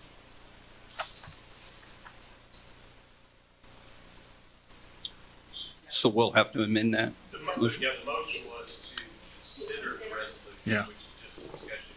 It needs to be to consider approving. Point of order. Is he our attorney now?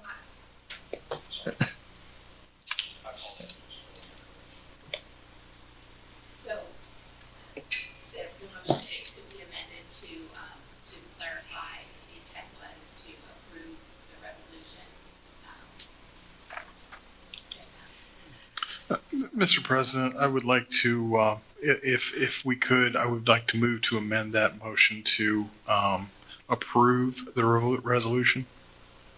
Thank you for that amendment. Can I get a second?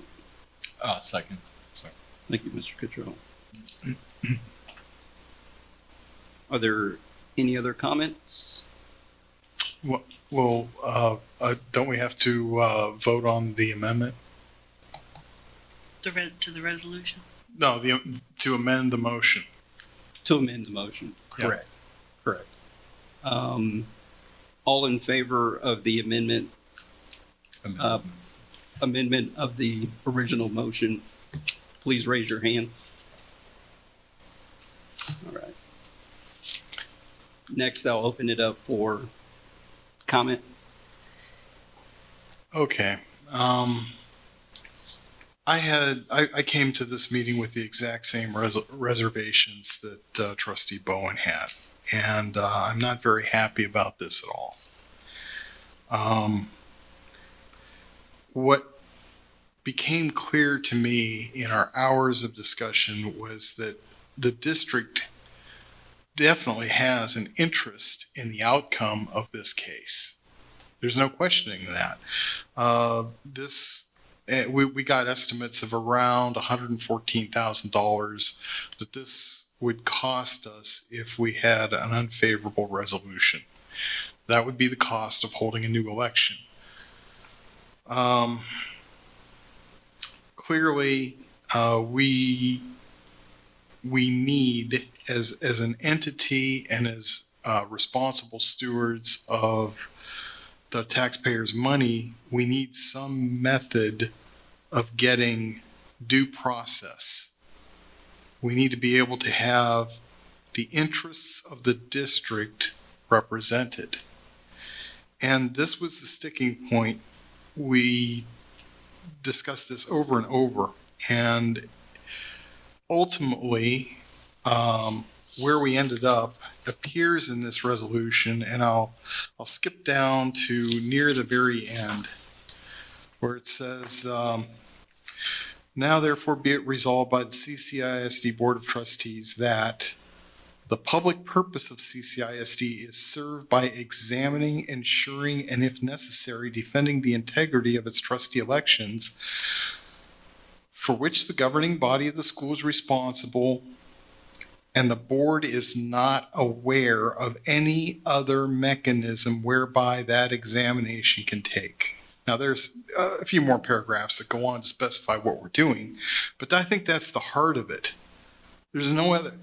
The question was asked repeatedly, how do we get in front of a judge to talk about this? And there was no other way that 5 attorneys could think of other than to represent Ms. Cheka in her case.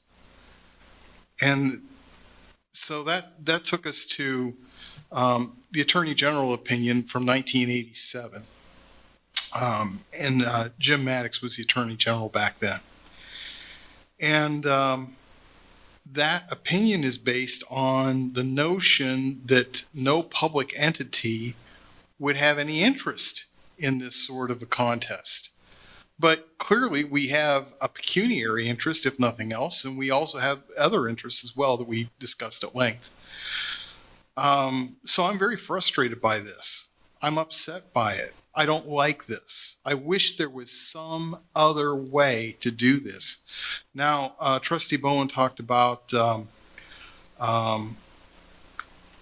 getting us in as just representing ourselves as a party in this thing. And again, the 4 attorneys that were there, plus the one that was not there, couldn't find a way to do that. That's very frustrating to me. If that's what the legislature intended, then they intended to expose every government entity to being forced against their will to have endless elections over and over and over again.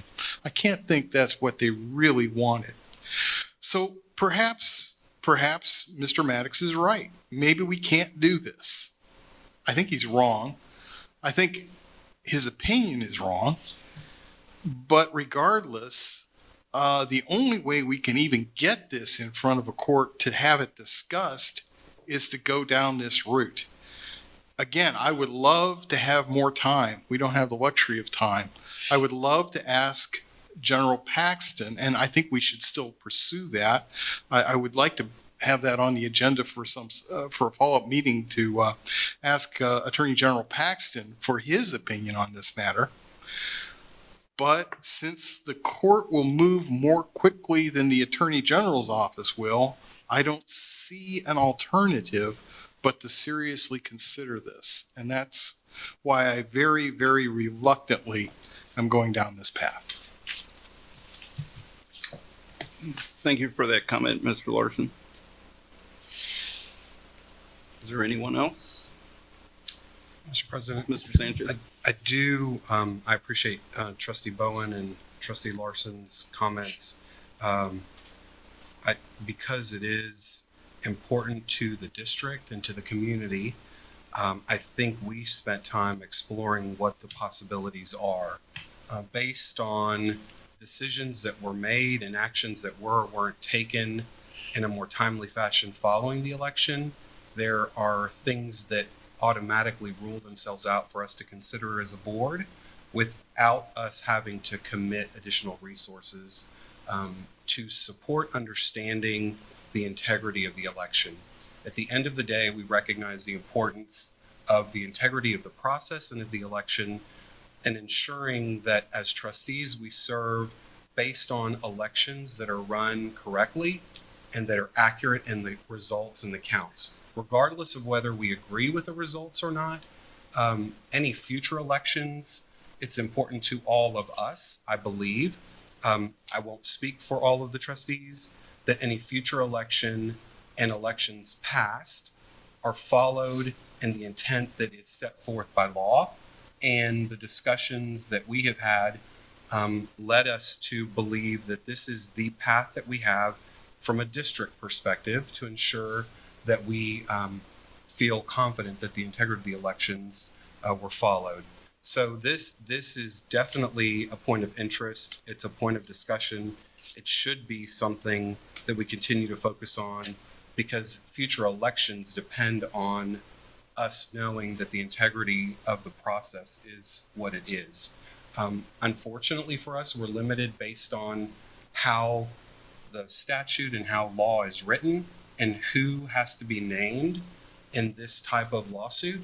It is not our preference that it would be that way, but at the end of the day, it's in the district's best interest to ensure that we have followed a process that allows us to focus on the integrity of the election. And so I just would offer a different perspective of things that I also know are important beyond this, and think it's important for the community to understand that our preference would not be to go down this path. It is the path that we have in front of us, given the time constraints and the process that's been followed. Thank you, Mr. President. Thank you, Mr. Sanchez. Anyone else? Yes, Mr. President. Ms. Davis? Yeah, this is a horrible position that we find ourselves in. By attaching CCISD's name to this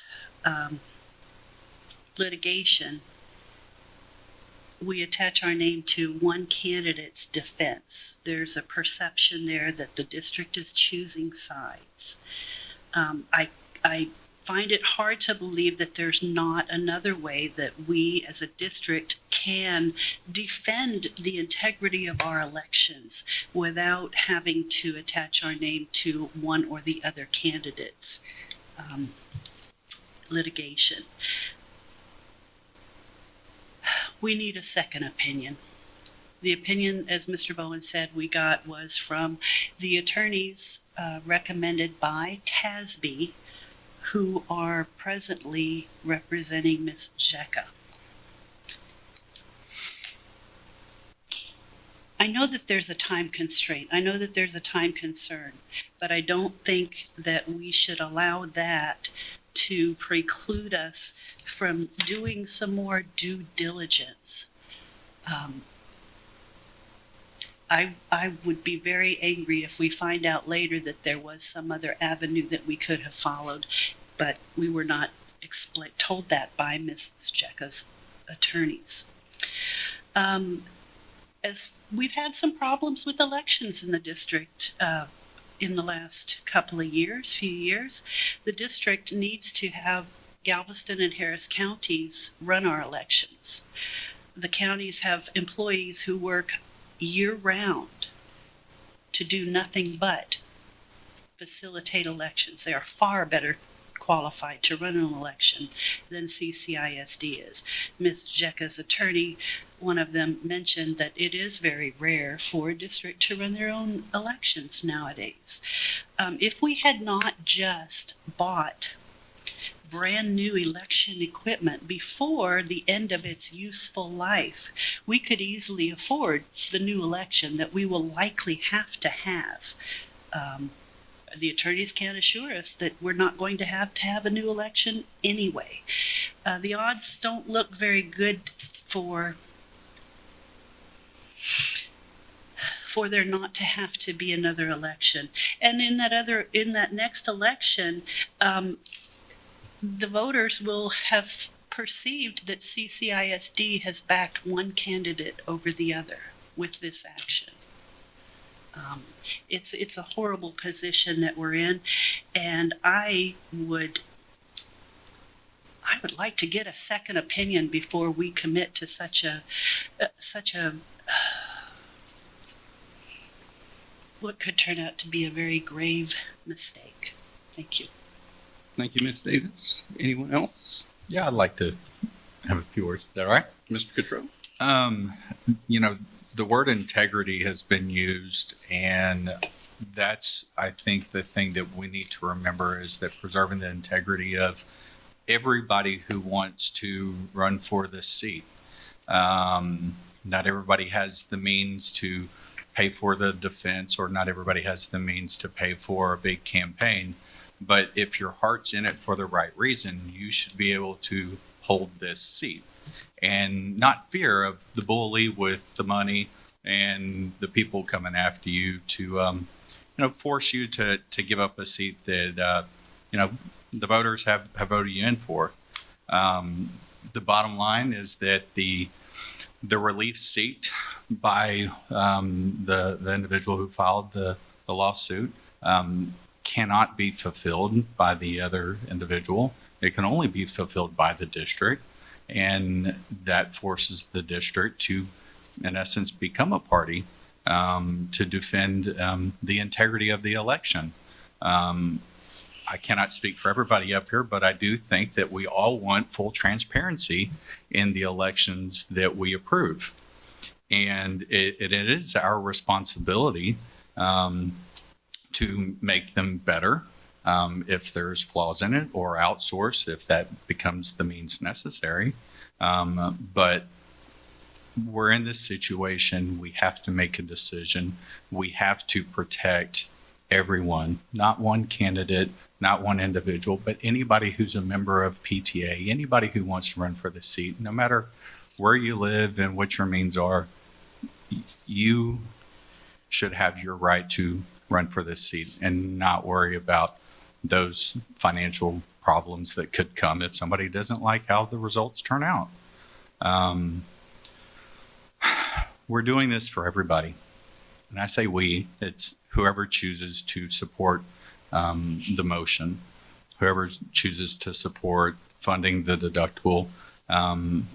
It's also the fiscal responsible thing to do because as one other trustee mentioned, there are estimates that a new election will cost the taxpayers between $60,000 to $120,000, $114,000. And if Ms. Cheka does not challenge it, which I have no idea whether she financially can or not, but if she chose not to, then basically we all roll over, we accept the claims. You never find out if they were true or not, and the taxpayers will foot the bill of $60,000 to $114,000. So it is our responsibility to make sure that, for all transparency reasons, the election was held properly and votes were counted and the right person is sitting in that seat at the end of the day. Thank you. And thank you for those comments. Mr. Bowen? Sure. I mean, there is a way to become a party to the lawsuit, which we are not right now, and that is to ask the court to become a party to the lawsuit, which we have not attempted.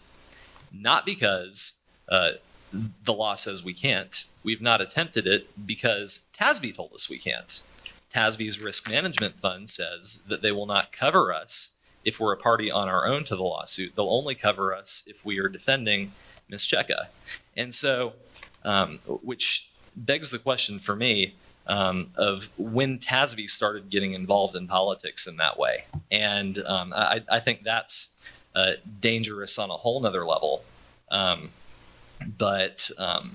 mean, the reason we are in the TASB risk pool to begin with is to defend against risks to the district. And so if we can assert an interest for the district, then we should do that before a court, not just decide that we have one and jump into a private lawsuit. Again, we have two opinions already. We have an opinion from 1987. We have an opinion from 1997. And from what we can tell, nobody felt the need to argue with it ever since. This scenario that we're going to have it's going to be the Wild West of election contests. This law has been on the books for, if it went into effect in 1986, it has been on the books for 37 years, and that hasn't happened. And again, from what we can tell, no entity, city, county, district, MUD, anything, has felt the need to jump in this way, except for two, and both of them were told by the state that they were in the wrong. Nobody has told me anything different from that. And so I think we are taking a lot more risk than we realize. I think we are weighing in on a political contest using taxpayer money, and not only is it wrong, it could be illegal. And I think it's also an excellent point that if there is a new election, then that new election will have been tainted by our past involvement for going in behind one candidate from the beginning. So I think for those reasons and the ones that I said before, we should not do this, or at least take more time before we make a decision like this. Mr. President. Mr. Singh. I appreciate Mr. Bowen's comments. I would offer that the integrity of the election is important regardless of who the candidates are, and the district's decision based on the circumstances that we are in is ultimately to ensure that at the end of the day, the process that was followed for the last election that's in question is one that the district can assure the community that was followed correctly. And so I do think that is important.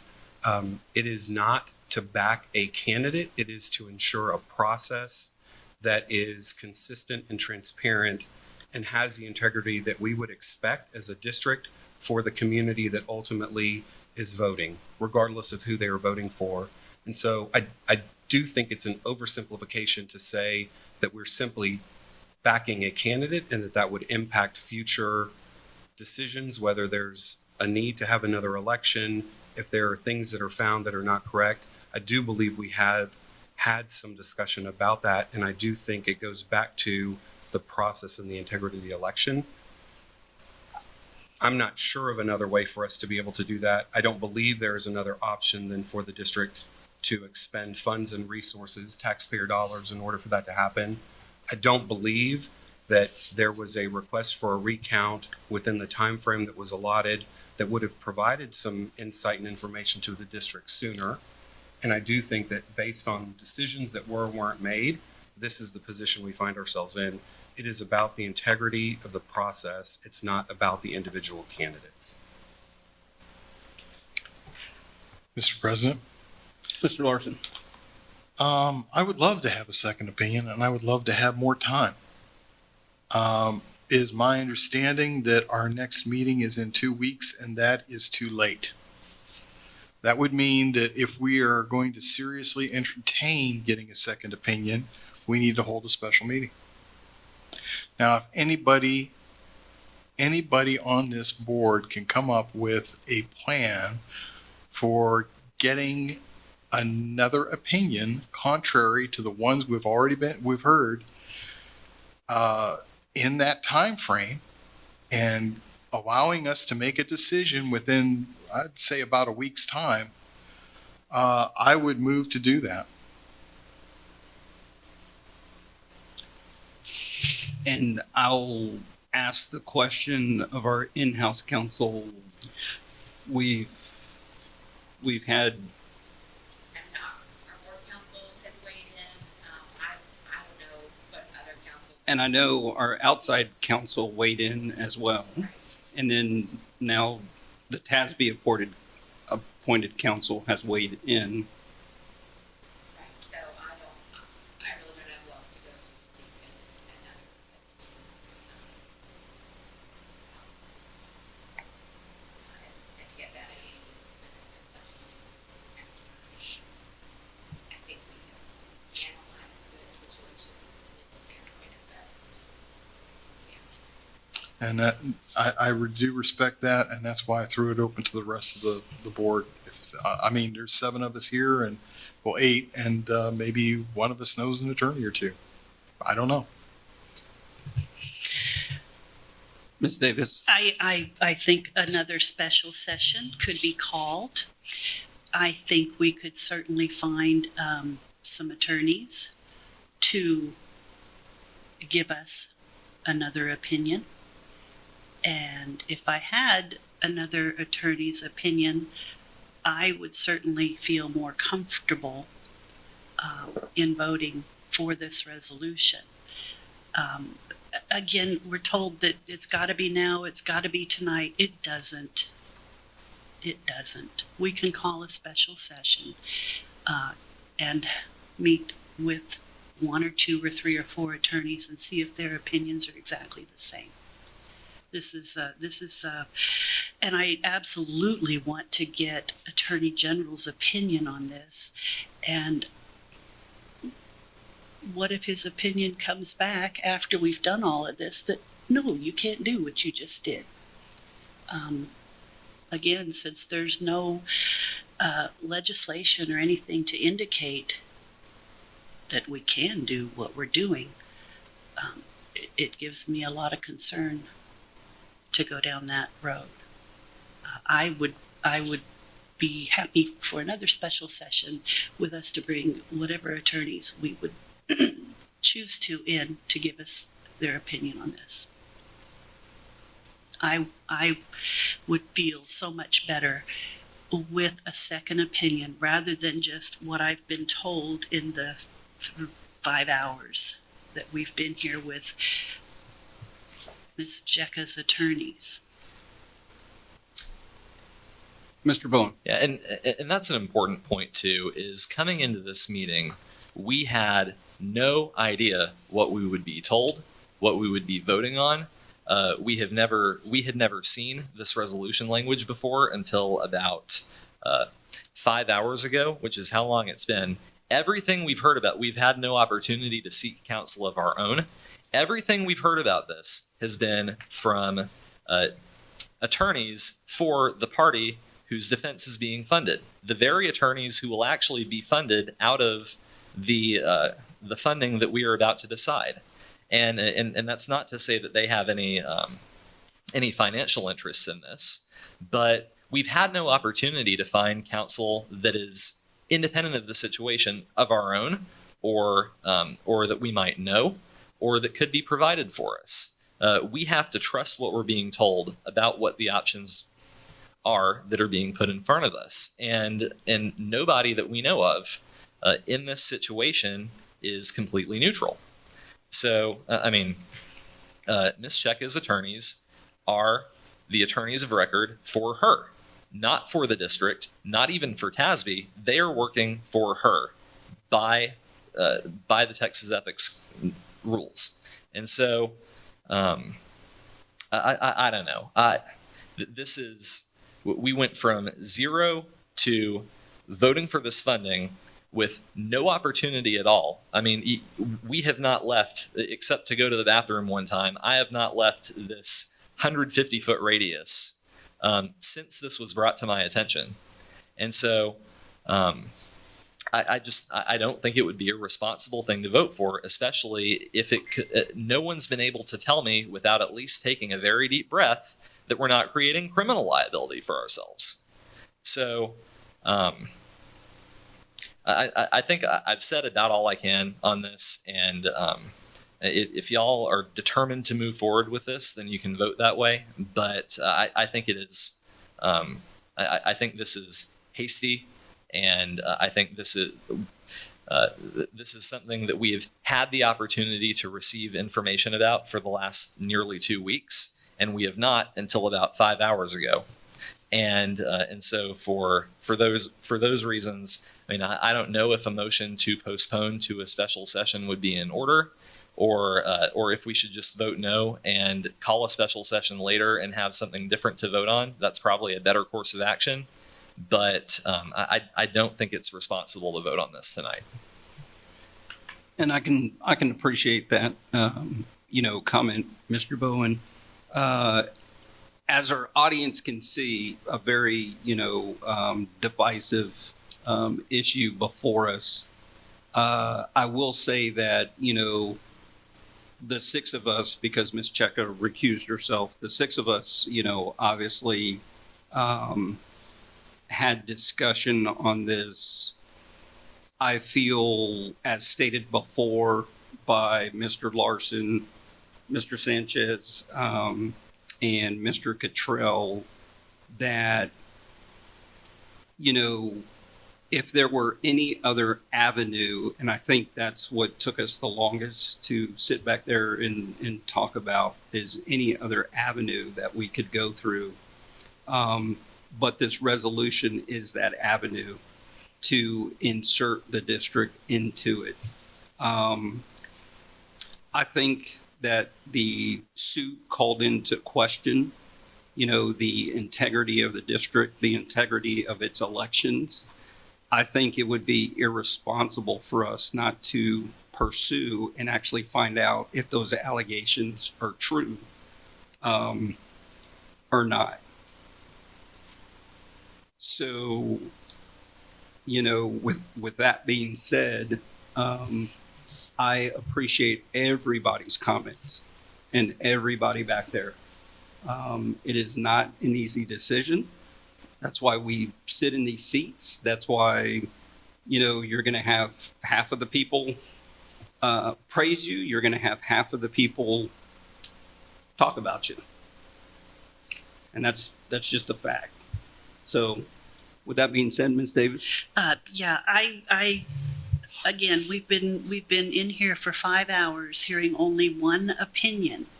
There is another option. We do not have to decide this tonight. We do not have to decide this tonight. So much of what seems my perception, what I see get pushed through is under the guise of, well, there's a deadline. We have to decide this now. We've had 5 hours to hear one opinion. This is a very, very important vote. I would like to make a motion that we table this item until we've had a chance to call another special session. Point of order. So a motion to table, and I think this would not overturn that motion, but a motion to table doesn't have a definite time period on it.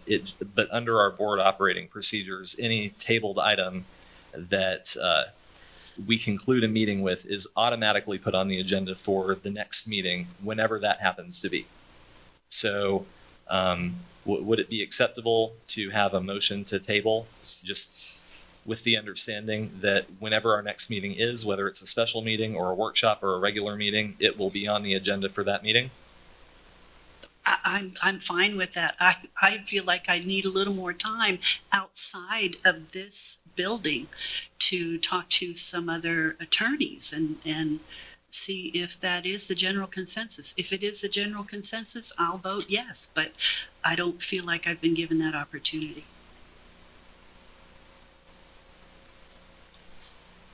So we will, I guess, you made the motion to table. Mm-hmm. Is there a second? I'll second. Mr. Bowen seconded. So we'll vote on the motion to table to either our next scheduled meeting, whether it's a workshop or any other special meetings. So with that being said, any further comment? Seeing no further comment, I'll call for a vote. All in favor, please raise your right hand. And all opposed. So that does not pass. Right. So next we'll move on to Mr. Larson's amended motion to pass the resolution. All in favor, please raise your right hand. And all opposed. So that does not pass. So I think, seeing no further business before the board, I'll adjourn our meeting at 11:07.